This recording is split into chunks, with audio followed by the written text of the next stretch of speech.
The threats in the national parks are an expression of the problems we have as a society. Development encroaching to their very boundaries and destroying important wildlife areas.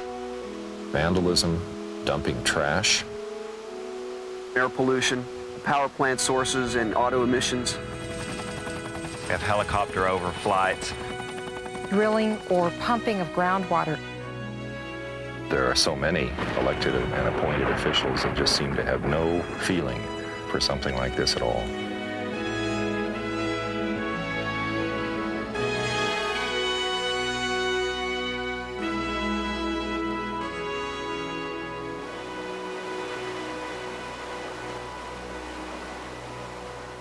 Today, the biggest problems are not big bucks, but really people getting involved, sensitized about what's happening in the park, and then watching after the research, the resources management, the interpretation, basically the resources.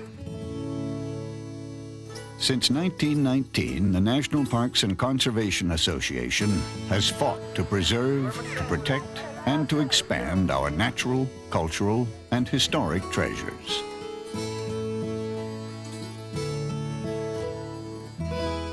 NPCA's efforts are possible because of the grassroots participation of their extraordinary members.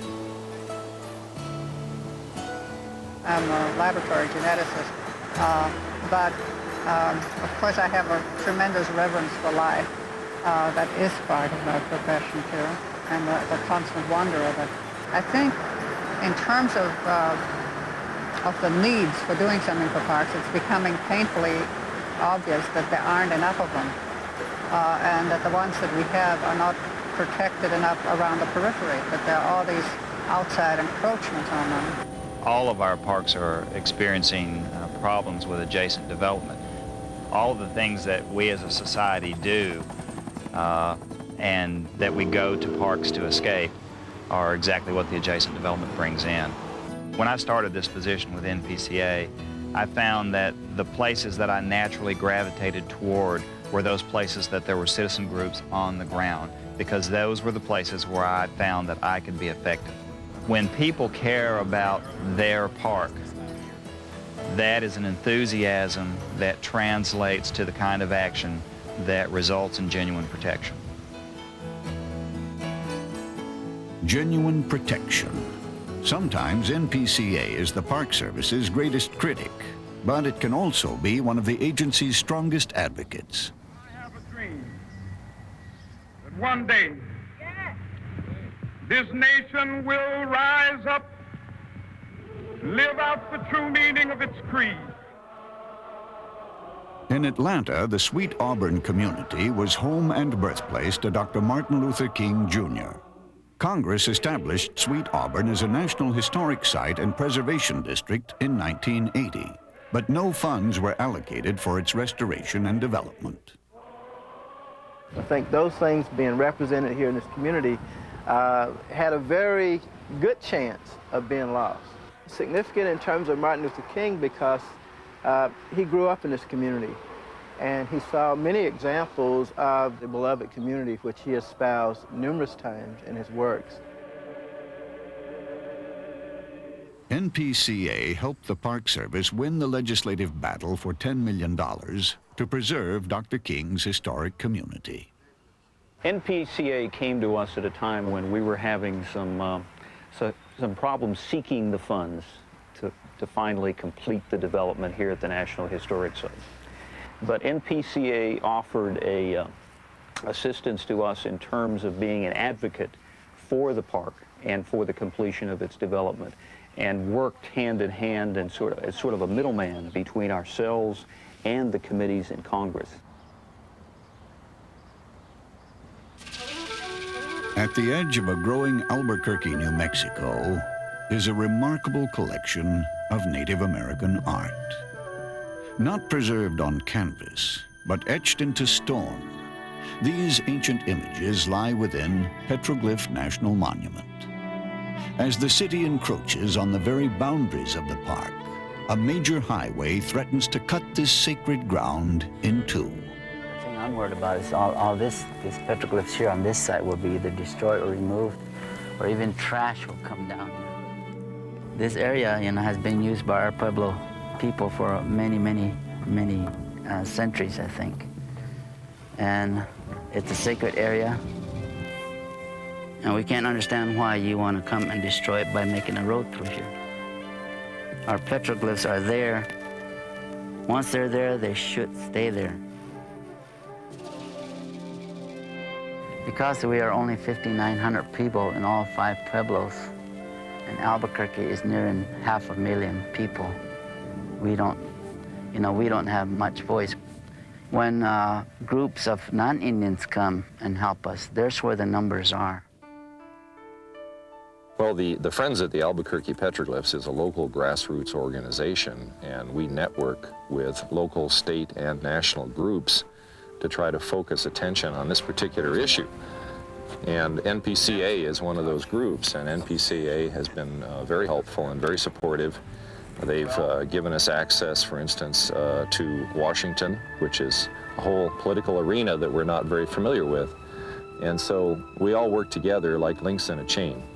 I think one of the most important things about Petroglyph National Monument is its representation of our commitment to work with broad spectrums of groups, to acknowledge the cultural diversity of our country and work cooperatively with all groups in our country to pursue a common heritage and protect our common heritage.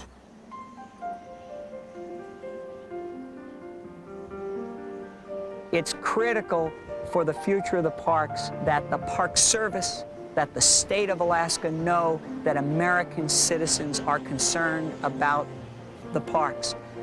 We work with the state, but the parks in Alaska are not owned by simply 500,000 people in the state of Alaska.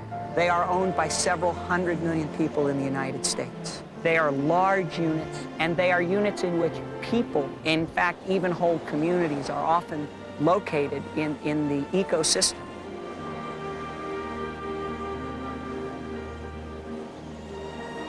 A lot of what NPCA does in Alaska is to work between the Park Service, the state of Alaska, Alaska Native interests. We are not the government. We don't manage the parks, but we have the ability to move between the different interests to try to solve some problems.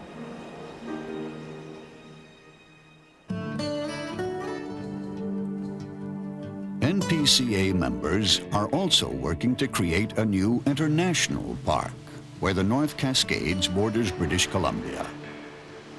This is a huge ecosystem that transcends beyond our international border. And what we're trying to do, what NPCA is trying to do, is work on a grassroots level to initiate some type of protection of the North Cascades ecosystem by linking these lands both in the United States, but also more so with Canada in an international park and special management area.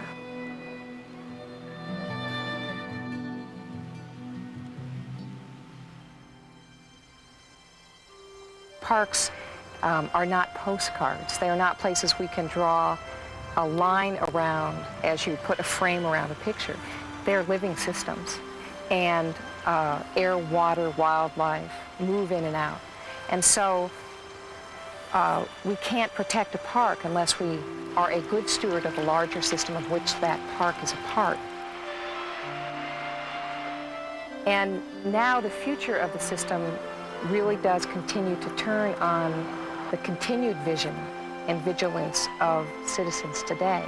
And as a regional director for NPCA, I can testify firsthand that we couldn't even hold the line, much less make progress in protecting parks without the help of citizens. But in most cases, the real monuments to the success of citizen efforts to protect parks, though, are invisible. They are the lack of a coal strip mine next to Bryce Canyon National Park. They are the fact that gravel mining has not proceeded in Grand Teton National Park. They are no oil and gas wells next to Hoven Reef National Monument. Hopefully there will be no gold mine next to Yellowstone National Park. So it's kind of funny when people say, well, show us the results of this wonderful citizen activism that NPCA has helped to organize and has joined forces with. And what I have to point to is a beautiful vista unintruded by modern developments. This is the end of a very important century for the environmental movement. The whole century has been filled with testing different approaches, be it the federal solution, the Washington way, if you will, the grassroots structure, the reliance totally on community leadership. And what's very important to us is to realize that all those are part of the future, that all those are part of the solution. We've got to have Washington there, but we've got to have the citizen leaders actively involved in really determining the future direction for the parks and for the environment for the 21st century. As we enter the 21st century, there is still much work to be done. But as long as citizens want and care about natural and historic wonders and desire to preserve them for the enjoyment of future generations, the National Parks and Conservation Association will be on the front lines, working with every like-minded American citizen to protect and improve the quality of our national park system and to promote an understanding, appreciation, and sense of personal commitment to parklands.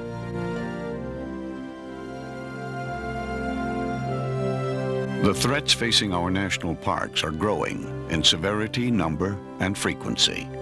Without the continuing support of members like you, we simply would not be able to carry on our successful fight to protect America's national treasures. Contributions from you and other members fund over 74% of NPCA's protection efforts. And this past year, your financial support has been especially helpful.